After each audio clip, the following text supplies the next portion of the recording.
Today, I have the distinct pleasure and honor of introducing our distinguished guest, someone who deserves all the introductions, but really does not require that much of an introduction. We all know who he is. This is Dr. Michael Mensah.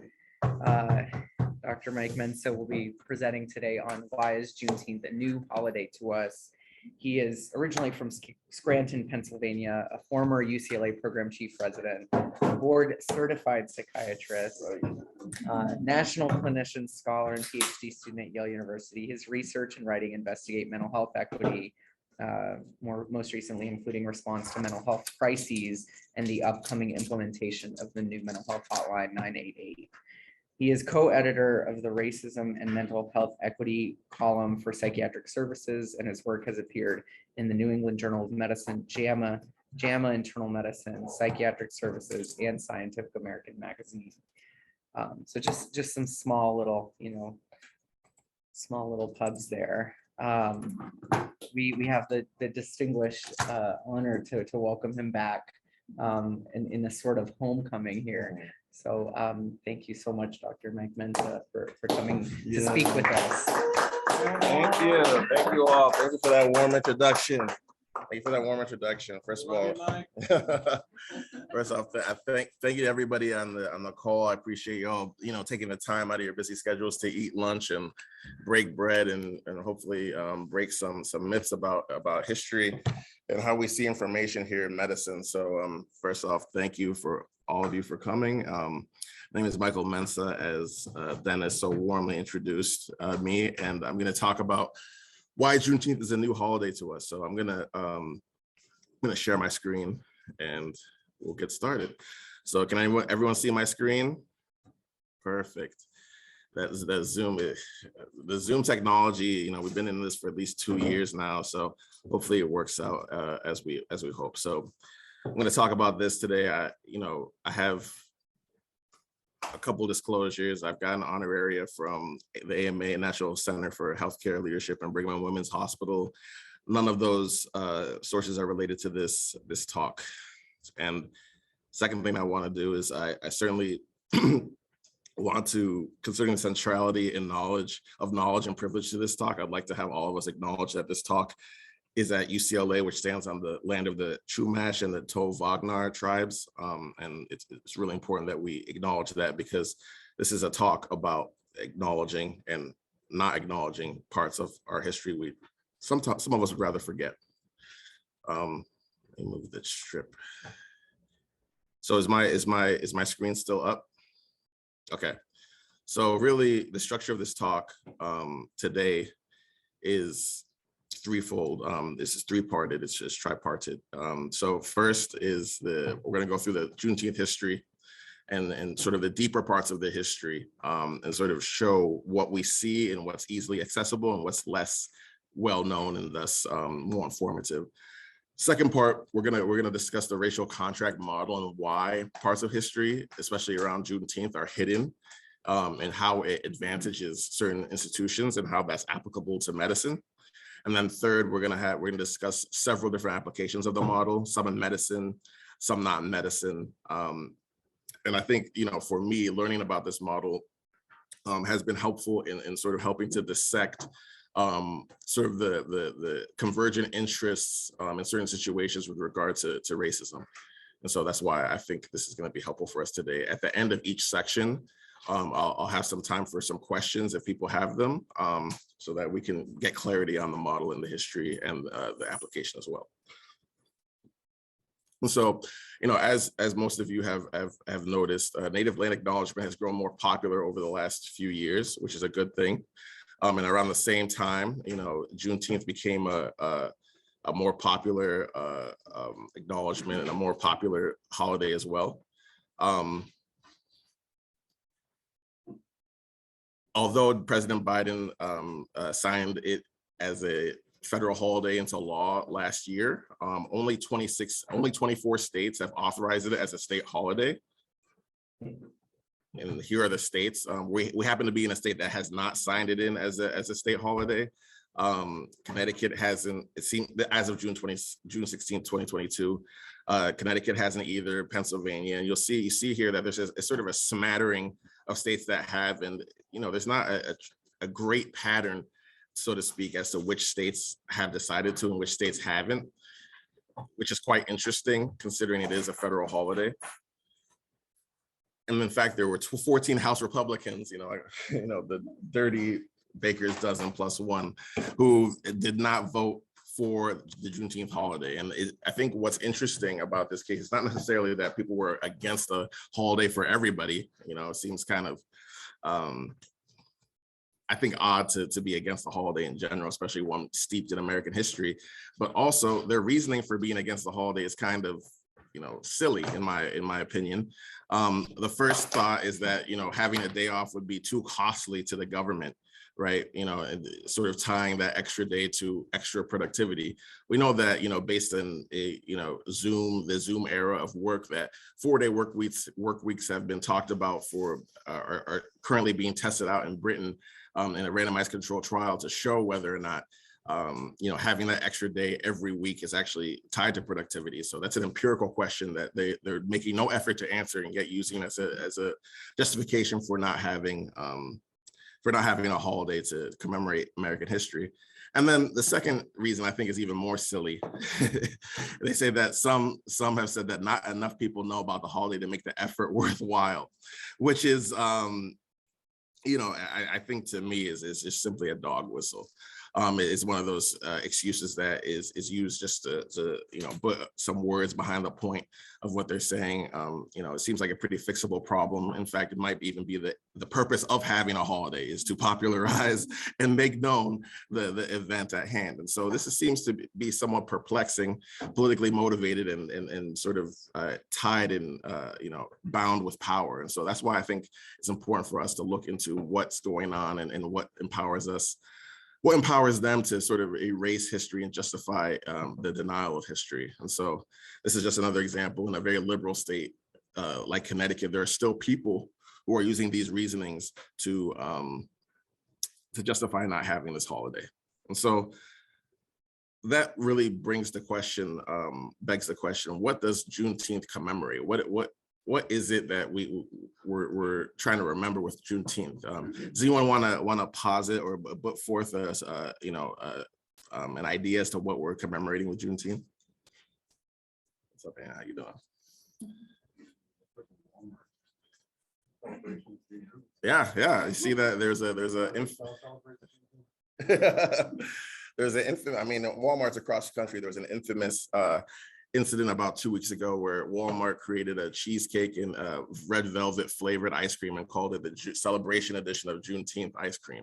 And you can see the music, the notes, and the melanated hands in the background. And one fear and one part of this commercialization of the holidays that it might get lost.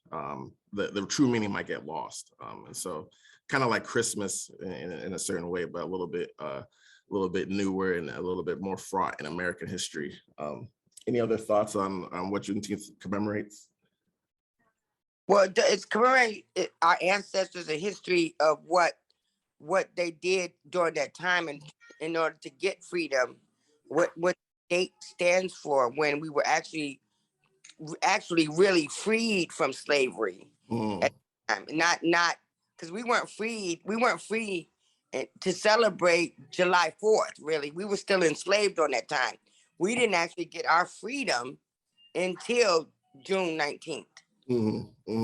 Yeah, Ms. Jones, nice to see you again. Of course, you're a legend in your community, and of course, you're on point absolutely on this. And it's really, a commemoration of the actual emancipation of enslaved peoples in Galveston, Texas, in 1865, more than 2 years after they were supposed to be emancipated by the Emancipation Proclamation. So we're going to go through those issues in that history right now. So I thank you for the participation. So on June 19th, as Ms. Jones talked about, Union soldiers arrived at Galveston, Texas, and brought news that slavery had been abolished more than 2 years earlier to the enslaved people there. And, I think this is, Juneteenth is a relatively new holiday to us, but it happened 157 years ago. I didn't learn it in high school. And in fact, in high school, what I learned was that Abraham Lincoln was the great emancipator who signed and freed enslaved people via the Emancipation Proclamation because he was against slavery. And then, the implication being that he thought that, slavery was morally wrong because, Black people and white people were equal. But I mean, it's not actually the case. Lincoln was very ambivalent about Black dignity and whether or not Black people merited equal rights to white people. And this is a direct quote from him during his fourth debate with Stephen Douglas for the Illinois Senate seat. He said, "I will say then that I am not nor ever have been in favor of bringing about in any way the social and political equality of the white and Black races." Verbosity aside, that was a direct quote reflecting his position, at least his public position at the time, that converged with the general idea that Black people did not merit equal treatment, and as such did not really need to be emancipated, and slavery was morally okay. Of course. That's yeah, he definitely lost. Because in fact, people were unsure as to whether they didn't like his ambivalence. They wanted him to be more like Stephen Douglas, who was not about liberation or emancipation. And so then he became president and was in this position during the Civil War to emancipate enslaved people. So some might say that, okay, well, generally speaking, emancipation is, he did the work to emancipate people, and thus he's the great emancipator. And I would say, yeah, technically yes, but there's other reasons why he wanted to emancipate enslaved people in the South. And one of the reasons is because there was the geopolitical context that the United States was in. The South was providing a lot of raw materials to Europe, who then used those materials to create goods and have a whole economy. The North benefited from that too, and in a sort of an interesting parallel to today, France and Britain had abolished slavery previously, but were still benefiting from having those goods come to their country at a cheap rate because of the work of enslaved people, and then made a lot of money off of that profit margin. And so there was an incentive there for those countries to go and maybe ally with the American South to get those raw materials at a cheap rate.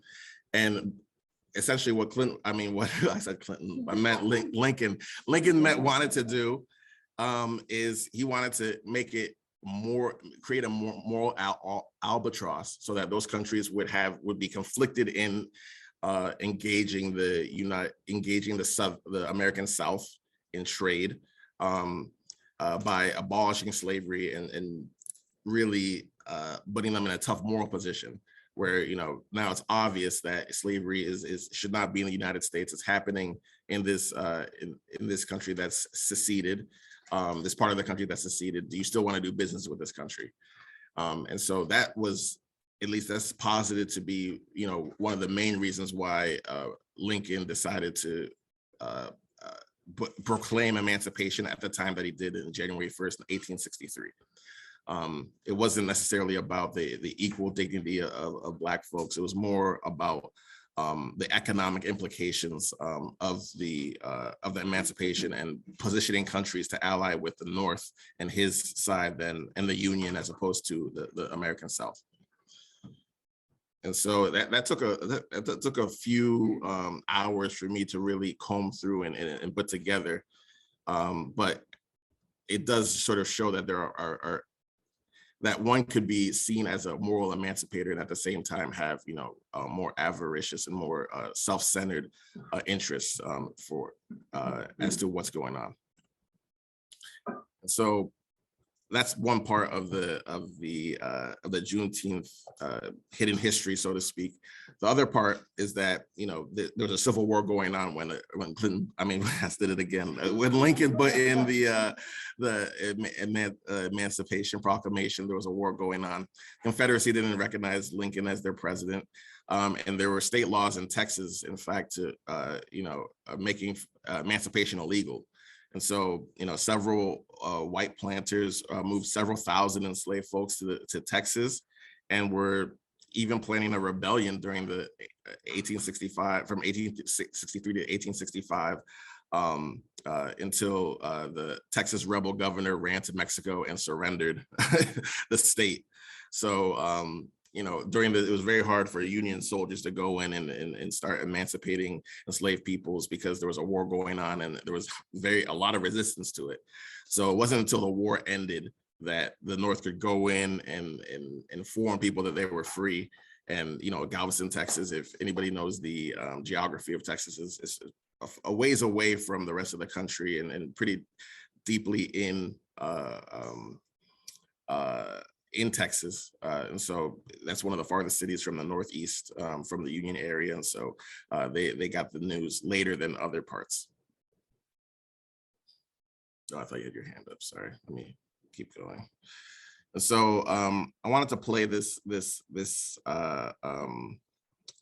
clip from Laura Smalley. She was a formerly enslaved woman describing being liberated. Hopefully it works. Let me see. When it happened. We didn't know where to go. Mom and them didn't know where to go. You see, after freedom broke, just like you turn something out, you know, didn't know where to go. They turn us out just like, you know, you turn out cattle, I say. They didn't know where to go after freedom broke, she says, turned us out, just like you turn out cattle. Smalley recalled this in 1941 in Hempstead, Texas. She was interviewed by John Henry Falk. That interview now preserved at the American Folklife Center at the Library of Congress. She told Falk that before June 19th, the slaves on the plantation she lived on didn't know slavery had been abolished after the Civil War. You know, and old Marshall didn't tell you, know, it was free. He didn't tell you that? No, he didn't tell. They waited and turned them loose on the 19th of June. That's why, you know, you celebrate that day, colored folks. Celebrates that day. Celebrates that day. That's Laura Smalley speaking in 1941 about her memory. Okay, so thank you for bearing with me there with those AV issues. But you know, I wanted to bring the original voice to the presentation, because I think it's important that we include people who have that lived experience in our discussions about history, and especially history that a lot of institutions do not want us to hear about. And so I want to make one note that, you know, Juneteenth didn't officially end slavery for everybody. There's a clause. First of all, as you know, as we talked about, there was resistance in the South to the Emancipation Proclamation. But secondly, you know, it had to be put into the Constitution, in the Bill of Rights, the 13th Amendment, that freed almost everybody. Well, not almost everybody, a lot of people.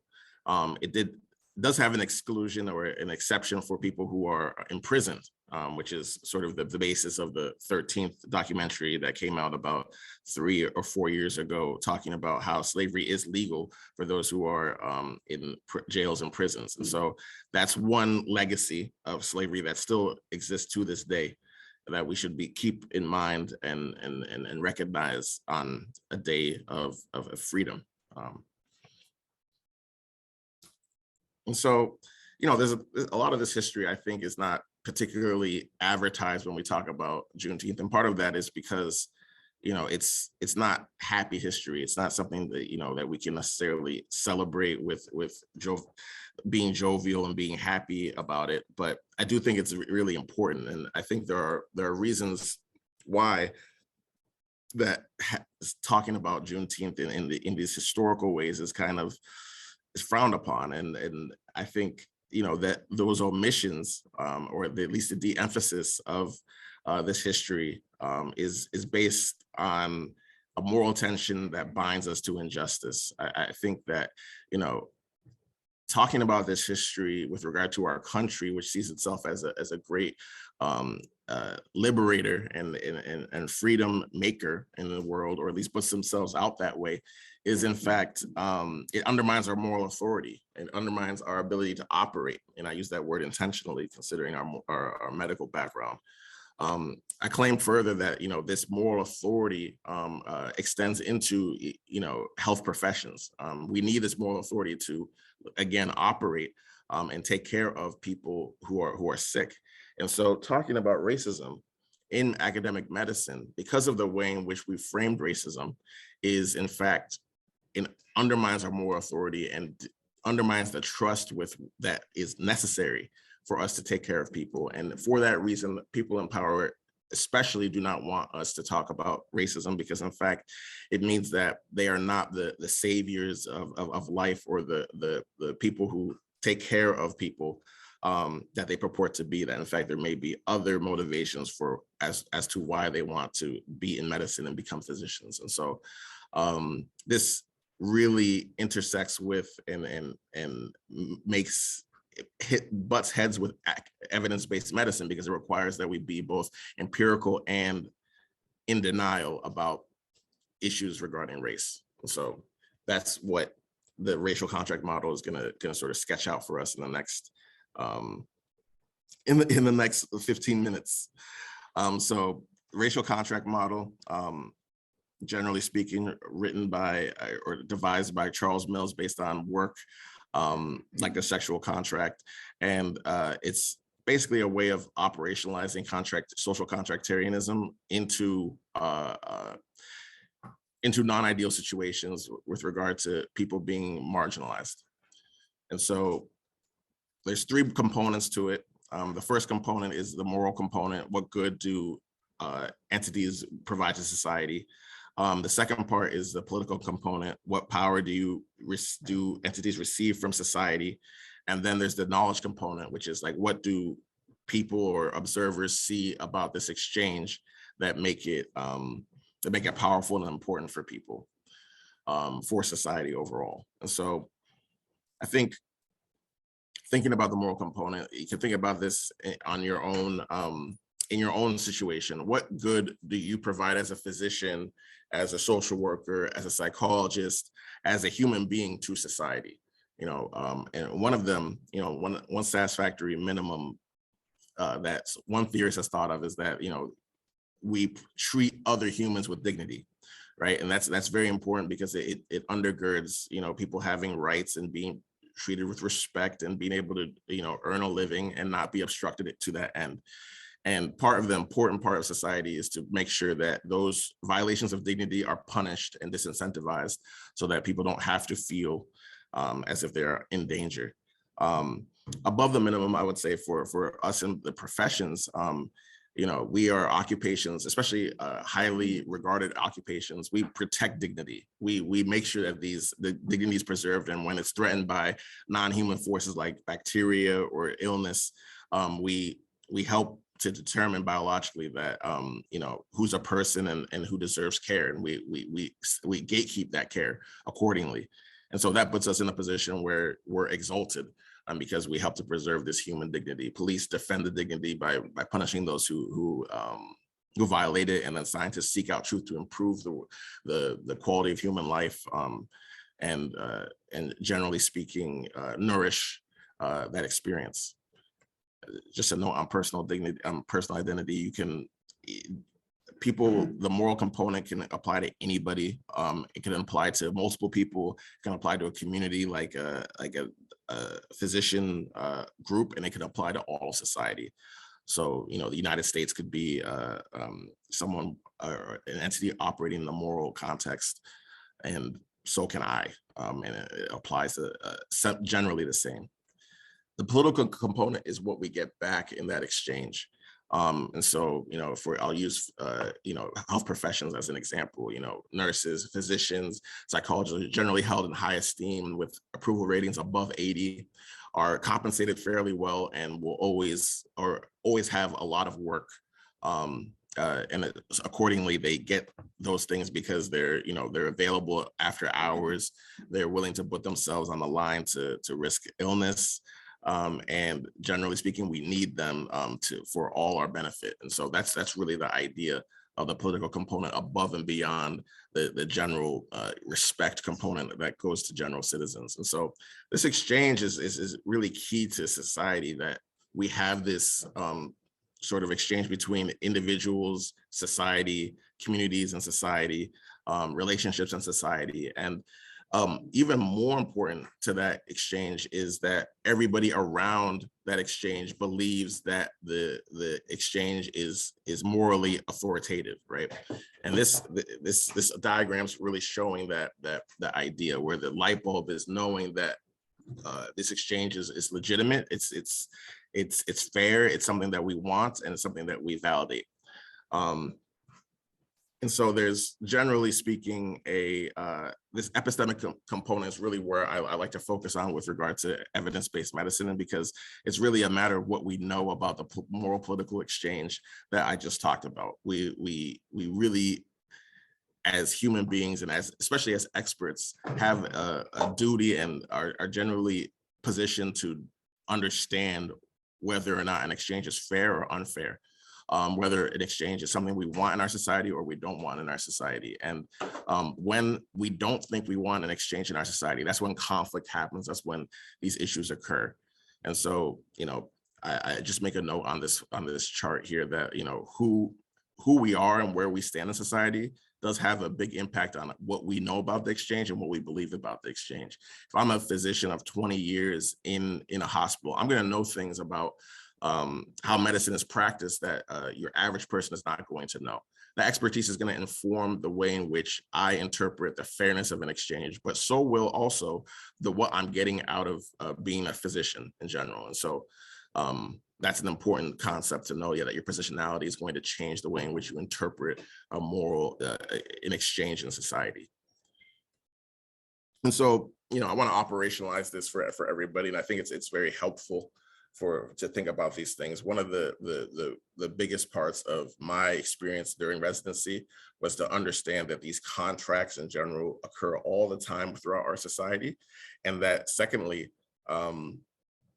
that there are steps to analyzing every situation that you're going to be in order to understand whether or not a racial contract or a contract in general is going to be harmful or helpful, and whether it can be disrupted by knowledge about the exchange. So first of all, the first step is always to identify an entity of interest, whether that's a hospital, whether that's an individual, whether that's all of medicine, whether it's, only, Psychiatrists of America. Know who you're really talking about so that you can, too, identify what that group is giving in the exchange, okay? I'll use an example. Psychiatrists provide care to those who have psychiatric illness in this country, right? That's what they purport to give, right? The third step is to see what that entity appears to get out of the exchange. So psychiatrists in general would get, the label of being a psychiatrist, the label of being a doctor, esteem, money, respect from those who they take care of well as some ire from those who they don't take care of well. And then I think this is one of the most important parts. Ask yourself from your vantage point, how much can you know about the exchange that you're looking at? If you're a resident, you have to understand that, in general, yes, you are bound and you are a psychiatrist in training, but you're going to know less about the exchange than someone who's been in the field for 20 years. And that's not only because you haven't been in the field for a long time, but that's also because you have less expertise and you have benefited less from the exchange than someone who's been in there longer. And so understanding that meta point will then motivate seeking out more information about the exchange overall.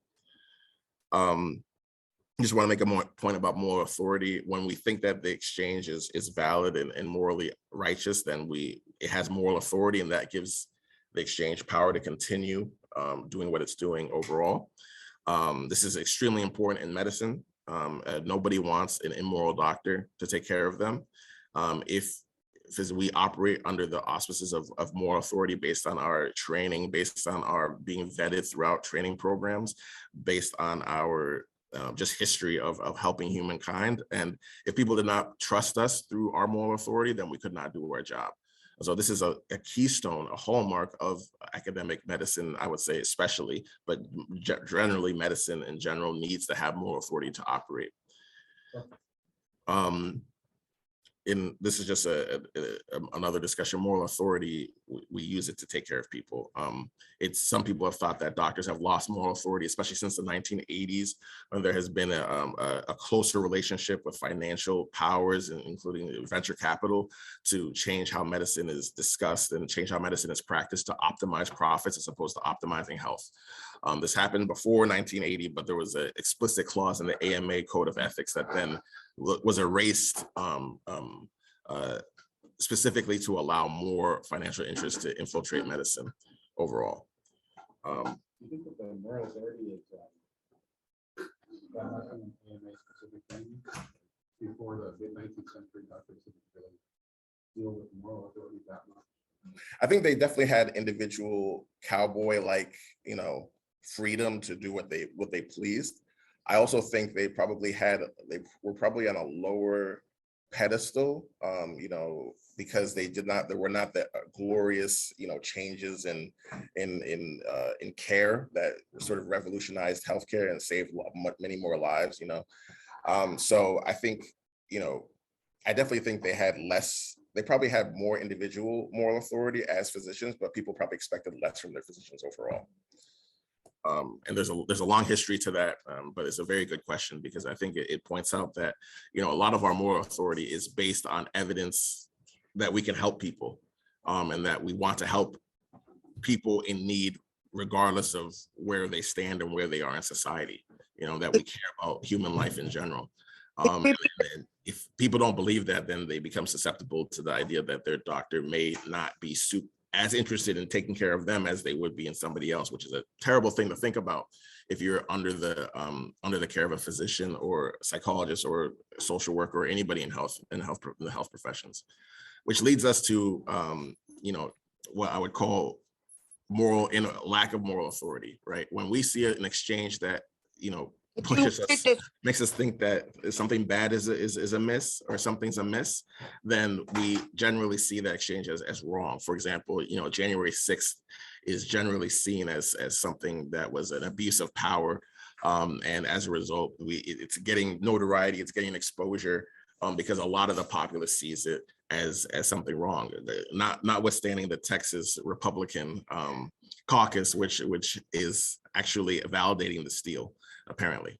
So that's an important point, is that how people see events determines whether or not we have that event or that exchange has moral authority. And when an event doesn't have moral authority but is happening anyway, it's generally seen as tyrannical. It's not sanctioned. It's might makes right. And it's essentially the exercise of power without that moral authority from the audience and from people. And so there's three examples from this, just to make this clear. If I take your lunch from you after threatening you, that is power without moral authority, right? That's not right at all. More pertinent to medicine, if I have you sign a consent form and explain a procedure in a language you don't understand, I'm getting power, technically, to do a procedure. I'm getting your signature, but you don't have understanding of what's happening. And as a result, I don't have moral authority to do it because I don't have your actual consent. I have a performative consent. A third one, which I think is pertinent to expertise, is I misrepresent the risk of treatment that I'm going to give you, despite knowing better, because it might be profitable to me. This is something that is especially pertinent to experts in medicine, because there's an asymmetry in knowledge between patient and provider that really gives us a lot of power, and people trust us to use that power right, but we can also use it for our own gain, which goes back to Daniel's point about the growth, the waning, waxing and waning of moral authority throughout history regarding health professions.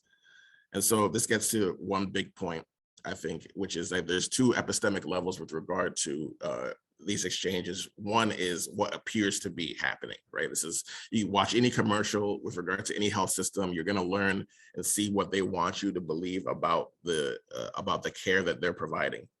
And it skews positive because it's supposed to demonstrate what that system should value. And then there's the reality, which is much harder to get to and probably requires some level of expertise to get to. It skews less positive, and it does, in fact, reflect what that health system or what that entity or what that physician or what that politician does in fact value. And these are important levels to distinguish when looking at an exchange. Is your information given to you by the group of people who are in the exchange and have an interest in it, or is it given by a disinterested party, or is it given from their enemy? Or it's really important to know where that information is coming from. And so keep these two epistemic levels in mind as we talk about this third issue. And so I think, so first I'll stop. Are there any questions right now? Ethel, you want to look in the chat if there's anything that I can make clearer? I know this is abstract. There was a question that was said in the class that we couldn't hear, and I was wondering if you could repeat that question. Okay.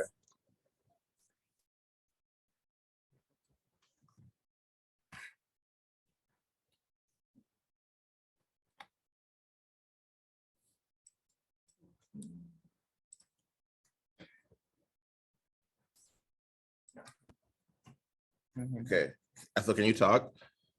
Yes. Yes. Okay, any questions?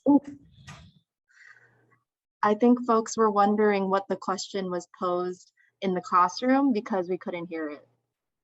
Oh, the question was, do you think that moral authority, well, Dan will tell you if I'm butchering this. Do I think that moral authority has changed over the last century? And if so, why has it changed for physicians and providers overall? Is that generally the question? Yeah, basically that moral authority might have been something that the AMA and kind of organizations conferred upon physicians in order to distinguish themselves from like the barber system, mid to late 19th century. I see what you're saying. Probably where some of that's coming from. Oh, for sure. Okay. Yeah, absolutely. So yeah, moral authority has definitely changed over time, and it's a cultivated image. It's reputation management in essence. And so the AMA, when the AMA was king, definitely had a lot of influence over that. I think they have less influence now. Any other questions that you see, Ethel? No, I think that was the main one, where if somebody asks a question in the classroom, if you could repeat it for us online. Okay, we'll do. All right, we have limited time, so I'm gonna go. This is probably the last point I want to make, and I think it's important. Okay, so as people in healthcare in general, we know a lot. We get taught a lot. We see a lot. We see a lot of patient care. At the same time, as we get this knowledge and accumulate this experience, we also become more beholden to and more inculcated and included in the healthcare enterprise. I think the parallel growth of both our expertise and our interest in the healthcare system is a pattern throughout large organizations. And in general, because we put in so much time acquiring expertise, the more we get to know, the less we're willing to, so quote unquote, hurt the cause in order to expose the lack of moral authority of our organization. So one example could be, as an intern, I was appalled by the injustices that I saw in the emergency room. But over time, I learned more about how people justified those injustices, and when I became an attendant and got paid more and became an employee of the organization, then I'm more centered in the organization. I'm getting more rewards from the organization, and I may know more about how those injustices come to be, but I'm also getting paid more, and I'm also being empowered by that organization. So suddenly, the injustice that I thought of 4 years ago as being something that had to be reported, that was terrible, suddenly I figure out a way to justify it in my mind so that I can continue getting the rewards that I have accrued. And in fact, if I were to report and whistleblow, I might feel like my hard work over the last 4 years is being threatened. My position over that, the hard work that I put in to have that position that I have now is being threatened, that I'm going to be disliked by the people who I've worked so hard to, gain respect from. And so I think that parallel growth is something that we should recognize as experts, because it does make us susceptible to allowing injustices that we otherwise would not allow. And so it's very important to note that positionality as we go through training and as we become leaders in our field, that in fact, the more we learn, the more we have to lose. So next up, the more you know, the more these moral authority, the more you have to challenge more authority. I think all of us here on this chat can see that is a real point. That's a real issue, is that the more you're in an organization, the longer you're there, the more you're gonna have receipts to show that what the organization is putting out there, what a person is putting out there, is in fact less of the story than we originally thought. And anybody can, talk to people who have been in, any large organization for decades, right? It doesn't matter what level they're at. They're going to have receipts about what has happened at that organization. And you're going to be able to get information from them if you befriend them and treat them right. And so I want to make this PowerPoint, so to speak here, is that perspective and evaluation are informed by what the evaluator can gain and lose. That experts are prone to the sunk cost fallacy, and as a result may not tell everything about an institution, and that the public does not. I think this third point is very important. As opposed to the experts, the public does not have resources to become experts on institutions in their lives, right? Like, you don't have time to go and watch the January 6th hearings because you have to take care of patients. I don't have time to look into why inflation is ruining my stock portfolio because I have to take care of patients, and everybody has to make a living.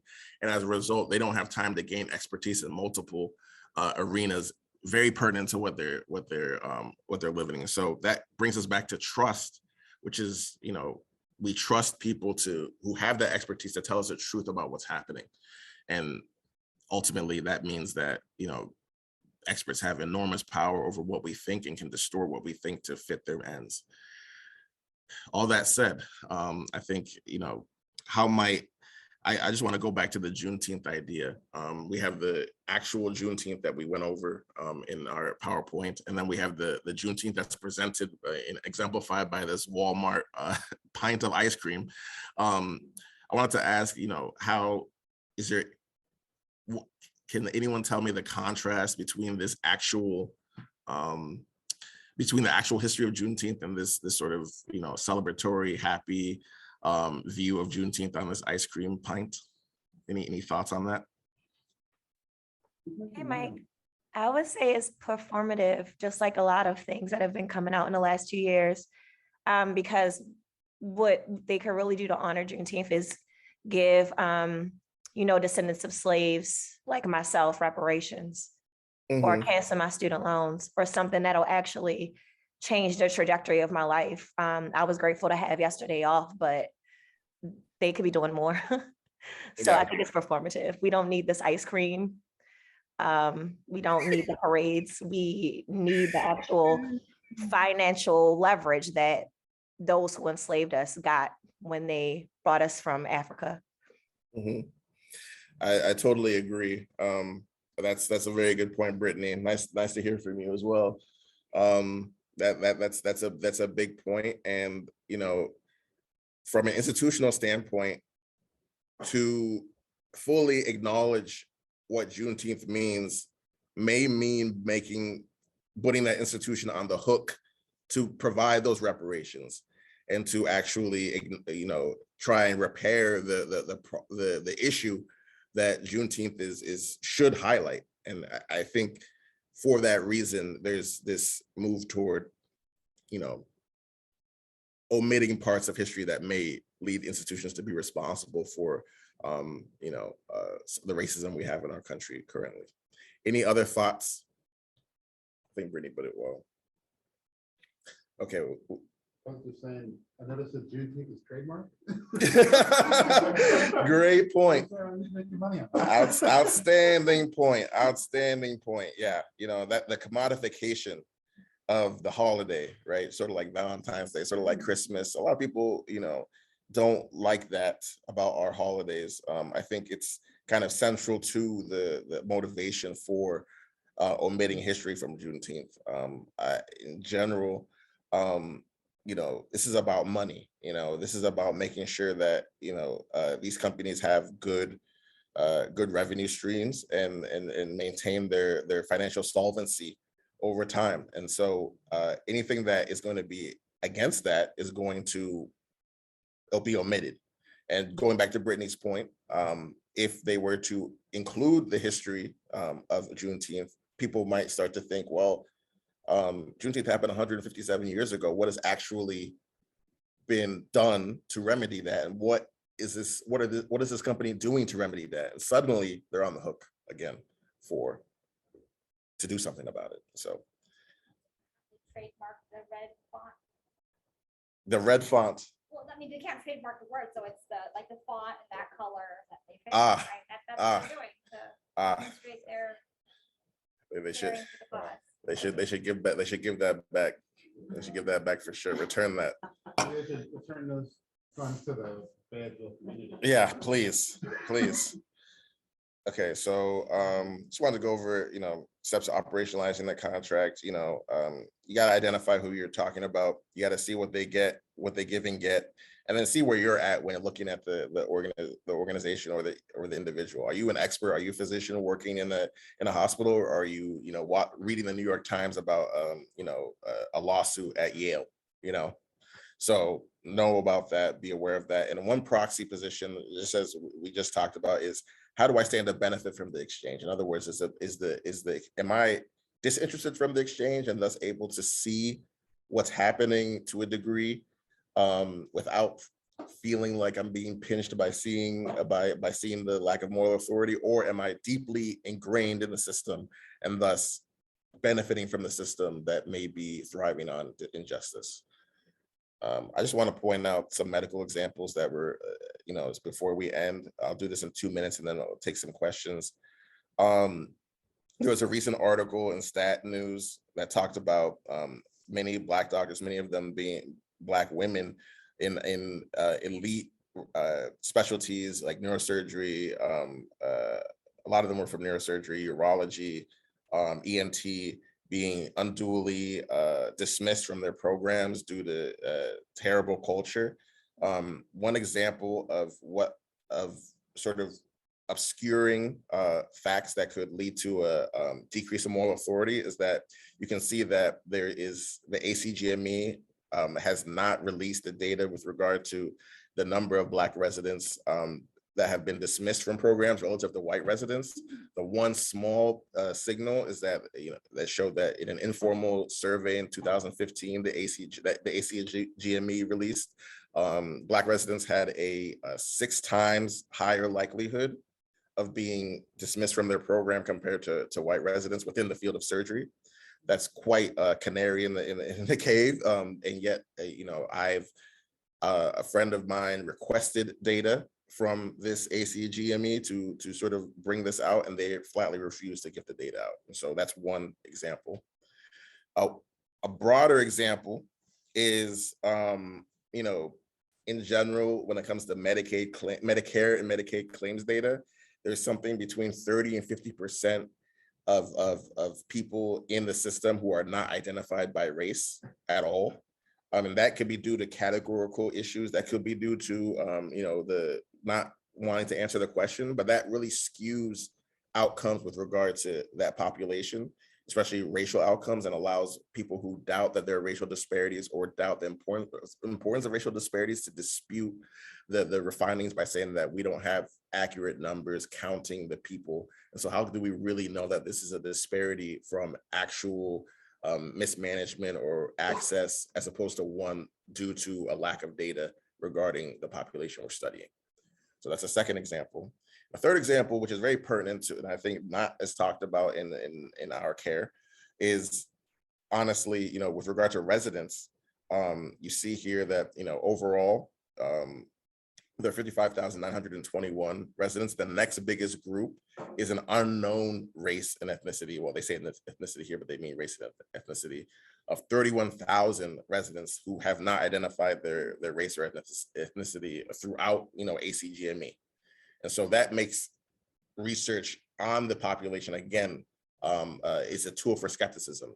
Are there really racial disparities, or are people just not identifying themselves? It can seem spurious and seem like a fake argument, but also this is what, this is how people can delay progress, by asking questions that have face validity, but in actuality are mechanisms of hiding racial disparities and racial injustice, and thereby keeping their moral authority afloat. I'm not gonna go into the Vioxx study. We don't have time. Thank you, everybody. I'm here for questions, but I want to respect people's time. I know I went over. Thank you so much for having me. I really appreciate it. Any questions available? Thank you. I have to run a clinic, but just a follow up on your previous slide. Mm-hmm. I think it's a really good point, right? I mean, that's like if you're saying, oh, I decided to do a meta-analysis of PubMed articles and I excluded the following articles for whatever reason they didn't meet my criteria. Like that doesn't invalidate your study, right? Like they would have to say that all 31,000 or enough of those people, there was like a skewed bias, and the reason they didn't report was racially driven, right? Because presumably you could say, sure, some people just decline to check the race button or whatever it is, but like, what's your argument for those people being whatever race? You have none, right? So like the argument is terrible. The interesting part is that I think one interesting part about racism in general is that it's fairly creative, because there's a lot of money behind it. So one counter argument you could say is that there's anti-white bias. So I'd rather not be identified as white. I'd rather be identified as unknown, so no one can make conclusions about me, and thus I have a better chance of getting into whatever residency I'm going into. And that could even apply to somebody who's going into a very competitive residency that may or may not value racial, diversity. And so one could say that like maybe it even skews toward majority groups if they wanted to. And that's based on the idea that affirmative action, gives people an advantage, right? So that's one reason. Yeah, so one thing that's complicated is, so in France, it's actually not legal to collect data from the state on racial. Correct. That poisons the well when it comes to the whole like liberty, egalité, fraternité deal. But what that means is you don't actually have the numbers a lot of times. Thanks, guys. Appreciate it. Based on the census that there are these disparities. Just kind of like no, but there's nothing to say validly on the face of something. So I think the danger in not collecting numbers and not doing kind of demographic analyses by patients and by providers is that we don't know what we don't know, and we can't actually fix the dark hole of what is happening. That's right. That's right. There's a recent meta-analysis that tried to make a comparison between the USA and Europe, and that was a big issue with it. Was just like France and several countries in Europe. I think Germany is even one. You can't compel somebody to give that information to you at all, and in fact, it's discouraged. And so it's the data is just even lower quality than it is in the United States, and it makes it hard to make comparisons between countries with regard to racial disparities, especially in health outcomes. So that's a very interesting point and an important one. Any other questions, Ethel? Any questions in the chat? I know it's 1:02, so nobody feel any reason to. I was gonna say question me, but please question me. Please question me. Yeah. If anybody would like to ask Dr. Mensah a question, please feel free to raise your hand in the chat or just unmute yourself or even type in the chat. 15 chats. Thank you. Yeah. Appreciate everybody. Thank you. Thank you all.